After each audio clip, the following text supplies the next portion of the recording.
right? Yeah. It's Philly's Power 89 with me, Cappuccino. Now, I love seeing this guy whenever he stops by, and I know he's always stopping by because he's making movies. I got Dexter Darden hanging out. How are you, Dexter? I'm so good, Cap. It's so good to be back and be here talking with you about another project. Yes. So it's a blessing. Now, of course, in the past, we've talked about The Maze Runner. Yes. You've been that guy to last because, some Yes. black folks in movies die off. Sometimes we don't get all the way to the end. You know what I'm talking about? But you made it. Made it to the finish line. But this time, what we're talking about, we're switching things up because it's more of a serious movie that you're in this time, and it's called Burden. Yeah. I had a chance to check out a special screening. Forest Whitaker. You play Forest Whitaker's son. Yes. Give everyone a breakdown of the movie Burden. Yeah, so Burden's a true story that took place in 1996 about a guy named Mike Burden, who was played by Garrett Hedlund, who was a member of the KKK. And in 1996, the KKK built a museum honoring themselves and their heritage in South Carolina. And, in those small towns in South Carolina, usually the pastor is kind of the guy who's the mayor, basically. Right. So Forest Whitaker plays the pastor in that town. And it's basically a story about how love conquers all and tragedy over triumph. And Garrett Hedlund Mike Burden falls in love with this woman named Judy, who's played by Andrea Riseborough, and it's kind of their story about their journey. And hopefully leaving the KKK. And when he leaves the KKK, nobody else will take him in but the black But your pastor. family, yeah, but your family. But my family.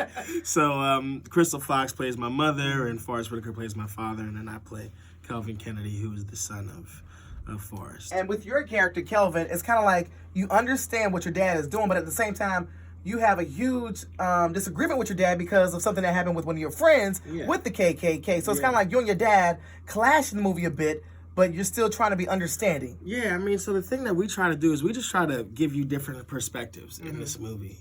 So some people, you do have the people who feel like love is the way to go and peace is the way to protest. And then you have people in real life who feel like that's not always necessarily the best option. Right. Sometimes the best option is to act with action and force. It's like the Malcolm X versus the Martin Luther King complex, right? And so Kelvin Kennedy, who I play, is one of those kids who, not necessarily wants to act with force, but it's just like, the way you want to do it is not the way I think it should be done. Right. Which is great to be able to have, as myself, as an actor, to be able to have that kind of moment with Forest Whitaker and tell him a little bit about, you don't necessarily deal with the KKK because you're up there. Right. But me being a 16-year-old kid, I'm out in these streets. I see them every day. You know what I'm saying? And so it's basically a lot. Kelvin is kind of the view through the eyes of what it's like to be a young African-American man in today's society. Now, also with your character, so it's actually kind of different. Well, I'm not even going to say that. You play different roles in every movie that you play. You played action movies. I say that with The Maze Runner. Action, suspense, thriller type thing. You've also done family comedy drama type things. And now this one. So where exactly does Dexter want to be in the next few years? Like what type of roles do you want to come more your way?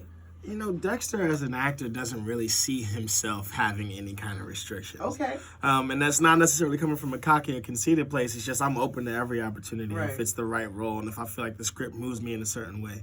I'm currently shooting the new Saved by the Bell. Oh, wait a minute. So you're in that because we keep hearing about, the show. And there's also a little bit of controversy because some of the members have not been called back. Well, for specific reasons and certain things happen, throughout lives and the way that people grow and mature, and that just because you were a part of it originally doesn't mean the life that you've lived outside of it can warrant you being able to come back. You know what I'm saying? So, but I'm forced and I'm blessed and honored to be a part of a series regular on the new Saved by the Bell.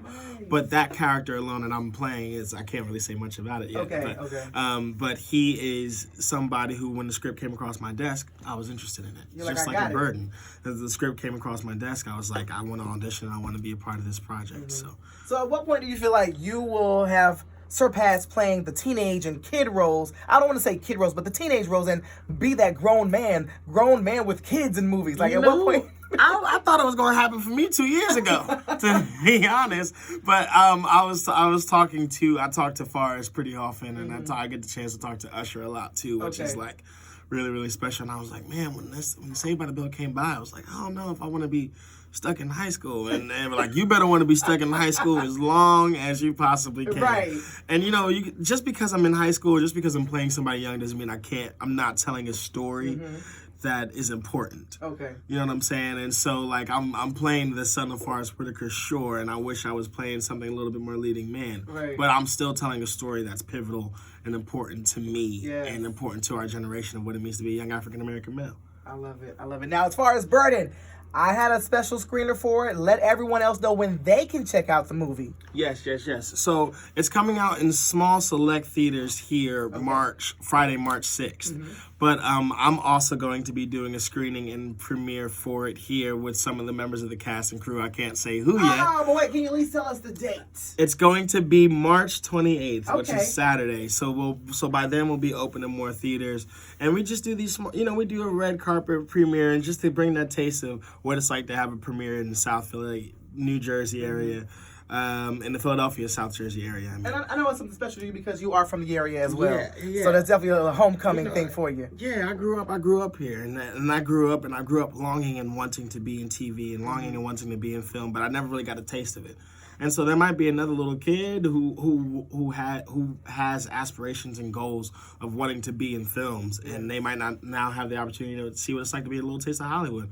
Meet a couple members of the cast, meet some of my friends who are also in the industry, and just be able to get their hands on something that they've always wanted to experience. Y'all, Dexter Darden in the movie Burden that's going to be in select theaters this Friday, March 6th. And like you said, you're coming back here the 28th? 28th of March, Saturday, March 28th. And part of, the information for tickets will be going up. Part of the proceeds go to Children's Hospital and the Sickle Cell Research Program. And it's just a chance to like watch the movie and party and turn up with some of the cast as well. And we do a little banquet dinner as well afterwards. So go check out the movie, come back and celebrate life and love. That's all it's about. Love it when Dexter stops on through, man. Y'all make sure you keep it locked in right here and check out the movie. It's real good, guys. I mean, I'm talking about, what was the word I used last week? I can't even think. I can't think of the word. I'm going to work on that word. Work on the word, but thank you so much for having me. You're always one of the few people who open up their door. Even before this and before the Maze Runner series, you always had me. So it's always a pleasure to come back, and I always will. Yes, no problem, man. It is Philly's Power 89.